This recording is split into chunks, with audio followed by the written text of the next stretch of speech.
భరద్వాజ గారు, గుంటూరు కారానికి సంబంధించి సినిమా రిలీజ్కి దగ్గర పడింది.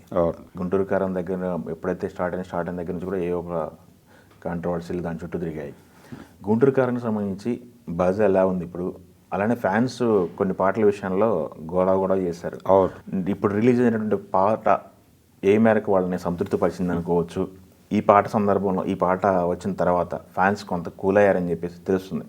మహేష్ మాసి స్టెప్పుల్లో చూసి దీనిపైన మీరు ఏమంటారు? ప్లస్ ఈ సినిమా సంబంధించి ఓవరాల్గా మనం మాట్లాడుకుంటే, అంటే సంక్రాంతి రేస్లో విన్నర్గా ఈ సినిమా నిలబడవచ్చు, కానీ ప్రస్తుతానికైతే మార్కెట్లో బజ్ కనిపించట్లేదు ఆ సినిమాకి.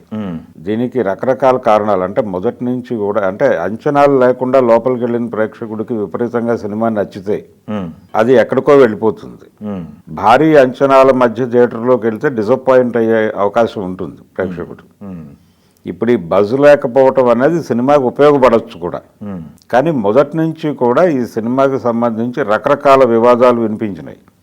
అంటే సబ్జెక్ట్ సెలక్షన్ దగ్గర నుంచి త్రివిక్రమ్కి మహేష్కి మధ్య గ్యాప్ వచ్చేసింది అని, టైటిల్ దగ్గర కూడా వాళ్ళిద్దరి మధ్య చర్చలు జరిగినాయని, ఫైనల్గా ఆయన ఓకే చేసిన టైటిల్ ఇది అని, ఈ టైటిల్తో త్రివిక్రమ్ కన్విన్స్ కాలేదని, తర్వాత కన్విన్స్ అయ్యాడని, ఇలా రకరకాల వార్తలు వచ్చినాయి. అసలు ఈ సినిమా ముందుకు వెడుతుందా ఆగిపోతుందా కూడా కొంత చర్చ జరిగింది బయట. వార్తలు సర్క్యులేట్ అయినాయి. ఇంత చర్చలు జరిగిన తర్వాత ఈ సినిమాకు సంబంధించి రిలీజ్ అయినటువంటి పాటలు కూడా పెద్దగా అట్రాక్ట్ చేయలేదు జనాలని. అందులో ఒక పాట అయితే టోటల్గా డల్ షేడ్లో ఉంది, అసలు ఆ పాట సినిమాలో పెట్టద్దు అని అభిమానుల నుంచి వచ్చింది. వచ్చిన తర్వాత దాన్ని సినిమాలో వాడరు అనే ప్రచారం కూడా జరుగుతోంది. అది వాడతారా లేదా దేనికి ఏ విధమైనటువంటి స్పందన అధికారికంగా లేదు, కానీ ఒక నెగిటివ్ చర్చ అయితే జరుగుతూ వస్తుంది సినిమా మీద మొదటి నుంచి. ఈ కారణం చేత బజ్ లేదు ఆ సినిమాకి. ఆ సినిమా గురించి ఎవరూ పెద్దగా ఆలోచించడం లేదు. ఇందులో భాగంగా ఇప్పుడు ఒక పాట రిలీజ్ అయింది, కుర్చీ మడత పెట్టి అని. ఇది పాషా అనేటువంటి అతను ఒక ఇంటర్వ్యూలో తన జీవితం గురించి మాట్లాడుతూ ఒక బూతుని జోడించి చెప్పినటువంటి డైలాగ్ అది. దీన్ని లీడ్ తీసుకుని అది విపరీతంగా పాపులర్ అయింది, రకరకాలుగా నడిచింది అది. అంటే వివిధ సందర్భాల్లో ఆ డైలాగుని పెట్టి మాట్లాడటం అనేది కామన్ అయిపోయి విపరీతంగా పబ్లిక్లోకి వెళ్ళిపోయిన మాట అది. దాన్ని తీసుకుని దీనిలో వాడారు. ఎలాగైతే అలవైకుంఠపురంలో రాములు అనే పాట ఎలా పాపులర్ అయిందో అదే పద్ధతిలో ఈ పాటని ఏం చేశాడు ఆయన త్రివిక్రమ్. ఏం చేశాడు, రామ్జో రాశాడు. రాసిన తర్వాత దీని మీద రకరకాల చర్చలు జరుగుతున్నాయి. దీని మీద అంటే పాజిటివ్గా అభిమానులు అయితే ఆనందపడ్డారు. తన మాసీ లుక్లో కనిపించాడు, స్టెప్లు వేస్తున్నాడు విపరీతంగా, శ్రీలీలతో పోటీపడి. అది ఫ్యాన్స్ని ఎంటర్టైన్ చేసింది. ఇప్పటి వరకు వచ్చిన అన్ని పాటలు ఒక ఎత్తు అయితే ఇది ఒక ఎత్తు అనే పరిస్థితికి వెళ్ళిపోయింది. అయితే ఇంకొక కోణం ఉంది దీనికి. ఇంకోవైపు ఇంటలెక్చువల్ సెక్షన్లో దీని మీద విపరీతమైన విమర్శలు నడుస్తున్నాయి. ఇలాంటి వాటిని ఎలా ప్రమోట్ చేస్తారు, అంటే దీన్ని లీడ్ తీసుకుని మీరు ఏ సాహిత్యం రాస్తున్నారు అని రామ్జోగయ్య శాస్త్రిని టార్గెట్ చేస్తూ సోషల్ మీడియాలో విపరీతంగా చర్చ జరుగుతోంది. ఇది కూడా అంటే దీనిలో మొదటి నుంచి సినిమా మీద నెగిటివిటీ ప్రచారం అవుతోంది. ఇది కూడా ఒక ఏరియాలో నెగిటివిటీకి దారితీసింది. ఈ పాట కూడా దీనిలో ఒక పాజిటివ్ కోణము ఉంది, నెగిటివ్ కోణము ఉంది. ఈ టోటల్ నెగిటివ్గా ఉంది కాబట్టి బజ్ క్రియేట్ కావడం లేదు ఈ సినిమాకి. అంటే బయట పబ్లిక్లో ఎవరు ఓపెన్ అయినా కానీ ఈ సినిమాకి వెళ్ళాలి అనే దానికంటే కూడా ఏముంటుంది ఆ సినిమాలో అనే మాట వినిపిస్తోంది. అఫ్కోర్స్ క్యూరియాసిటీ అనుకోవచ్చు కదా. అదే ఇది ఒక రకంగా సినిమాకి కావాలని వాంటెడ్గా ఇలా చేస్తున్నారా అని కూడా అనుకోవాల్సి వస్తుంది. అంటే ఏ రకమైన అంచనాలు జనంలో లేకుండా. ఇప్పుడు కలేజా సినిమాకి ఏమైంది, భారీ అంచనాలు ఉన్నాయి దాని మీద. ఈ భారీ అంచనాలతో లోపలికి వెళ్ళినటువంటి ప్రేక్షకుడికి మహేష్ బాబుని ఆ క్యారెక్టర్లో చూసేసరికి డైజెస్ట్ కాల. దాంతో బయటకు వచ్చి నెగిటివ్గా మాట్లాడారు. మౌత్ పబ్లిసిటీ సినిమాని డ్యామేజ్ చేసింది. థియేటర్లో వర్కౌట్ అవ్వలేదు కానీ బట్ అది నెమ్మదిగా ఎక్కింది. టీవీలో వర్కౌట్ అయింది. మీకు యూట్యూబ్లో విపరీతమైన వ్యూస్ ఉంటాయి దానికి. ఇప్పటికీ చాలా చోట్ల ఆ సినిమా డైలాగులు వాడటం కనిపిస్తుంది మనకి. అలా పబ్లిక్లోకి వెళ్ళిపోయింది. ఎలా వెళ్ళిందంటే ఇందాక మనం అనుకున్నటువంటి ఆ పాషా వాడిన డైలాగ్ ఉంది కదా, కుర్చీ మడత పెట్టి, అది ఎలా వెళ్ళిందో కలేజా డైలాగులు కూడా అలాగే వెళ్ళినాయి. అవును, చాలా సందర్భాల్లో ఆ రెఫరెన్సుల్లో మాట్లాడుతున్నారు.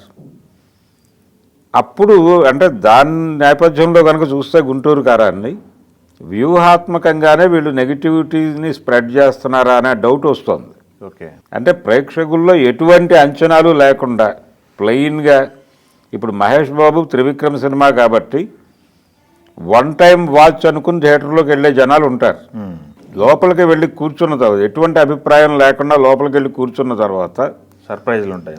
లోపల సినిమాతో కనెక్ట్ అయిపోతే బయటకు వచ్చి చాలా ఎగ్జైటింగ్గా మాట్లాడతారు. అవును, ఇది ఉపయోగపడుతుంది సినిమాకి. ఓకే, నిజానికి అలవైకుంఠపురం అప్పుడు కూడా పెద్ద అంచనాలు లేవు. అవును, సాధ్యమైనంత వరకు ప్రేక్షకుల్లో అంచనాలు లేకుండా థియేటర్కి రప్పించడం అనేది ఒక వ్యూహంగా అనుసరిస్తున్నాడు అతను త్రివిక్రమ్. ఈ సినిమాకి కొంచెం వాంటెడ్గానే నెగిటివిటీ స్ప్రెడ్ చేశారేమో, ఎందుకైనా మంచిది అని. అంటే కలేజా అనుభవం ఉంది.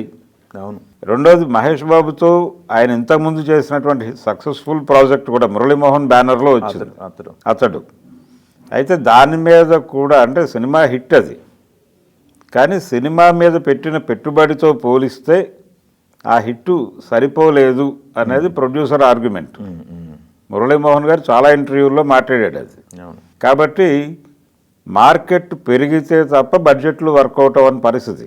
ఆ రోజున్న మార్కెట్కి అది వర్కౌట్ అవ్వాల. ఇప్పుడు మార్కెట్ పెరిగింది. ఈ పెరిగిన మార్కెట్ని అడ్రస్ చేస్తున్నారు వీళ్ళు. ఈ పెరిగిన మార్కెట్ని అడ్రస్ చేసేంత దమ్ము ఈ సినిమాలో ఉందా అనే చర్చ కూడా జరుగుతోంది. అయితే సినిమా రిలీజ్ అయ్యే వరకు ఏది మాట్లాడకూడదని వాంటెడ్గానే అనుకుంటున్నారు వాళ్ళు. ప్రీ రిలీజ్ ఈవెంట్స్లో కూడా చాలా తక్కువే మాట్లాడే అవకాశాలు ఉన్నాయి. ఓకే, ప్రజలు ఏమనుకుంటే అనుకోనివ్వండి, ముందు కంటెంట్ వాళ్ళ ముందు పెడదాం, ఆ తర్వాత జడ్జిమెంట్ వాళ్ళే ఇస్తారు అనే మూడ్లో ఉన్నారు వీళ్ళు. ఎంత బ్యాడ్ పబ్లిసిటీ జరిగితే అంత మంచిది అని కూడా అనుకుంటున్నారు వాళ్ళు వాంటెడ్గా. ఏదో రకంగా వార్తల్లో ఉంటుంది సినిమా వార్తల్లో ఉంటుంది. ఇప్పుడు ఈ రామ్ జోగయ్య శాస్త్రి వివాదం కూడా ఇది ఒక సెక్షన్ ఆనందపరిస్తే ఇంటలెక్చువల్ ఏరియాలో ఆయనకిచ్చిన టైటిల్తో సహా చర్చ జరుగుతుంది. సరస్వతి పుత్ర ఈ పాట రాయటం ఏమిటి అనే దాని మీద విపరీతంగా చర్చ జరుగుతోంది. ఇది కూడా మంచిదే అనుకుంటున్నారు వాళ్ళు, మంచిదే అనుకుంటున్నారు. ఆయన కూడా స్పందించట్లేదు, ఆయన కూడా రెస్పాండ్ అవ్వట్లేదు వాంటెడ్గానే.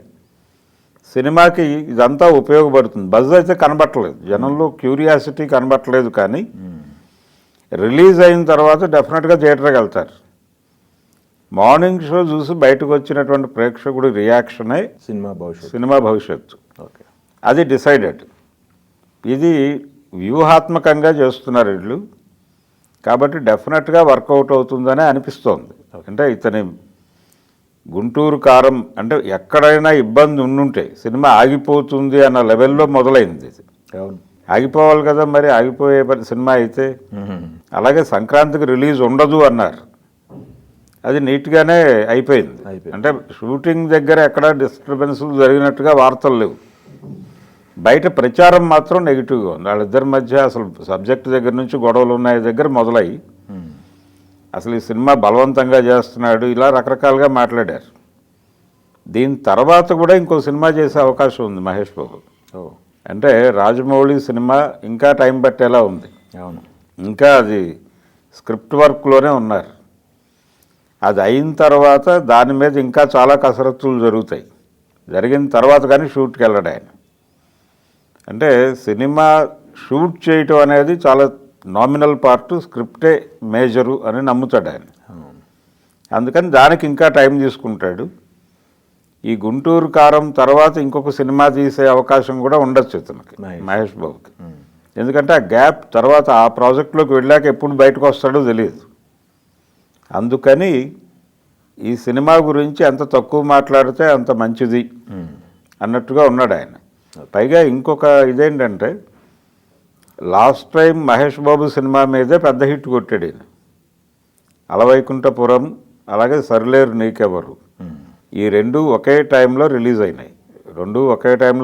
అయినాయి. దానికంటే ఇది ఎక్కువ చేసింది. ఎక్కువ చేయటానికి అంటే దానిలోనూ ఎంటర్టైన్మెంట్ ఉంది, దీనిలోనూ ఎంటర్టైన్మెంట్ ఉంది. కానీ ఇది క్లాసీ ఎంటర్టైన్మెంట్ కాబట్టి ఎక్కువ కాలం నిలబడింది అనేది వినిపించిన మాట. ఆ టచ్తో ఈ సినిమా నడుస్తుంది అని నమ్ముతున్నాడు ఆయన మహేష్ బాబు. అందుకని డెఫినెట్గా వీళ్ళందరి నమ్మకాలు ఇవేవి బయటకు మాట్లాడట్లేదు. ఇంటర్నల్గా ఉన్నాయి అభిప్రాయాలు, కానీ బయటకు ఎక్కడా కూడా మాట్లాడట్లేదు. చాలా ప్రాక్టికల్గా వ్యవహరిస్తున్నారు. ఈ బజ్ లేదు అనేది కూడా ఈ అభిప్రాయం కలిగించడం కూడా వ్యూహాత్మకమే. ఈ వ్యూహం ఎలా వర్కౌట్ అవుతుంది అనేది 12వ తారీఖు తెలుస్తుంది. చూద్దాం, మంచి హిట్ అవ్వాలని కోరుకుందాం మనం. అలాగే.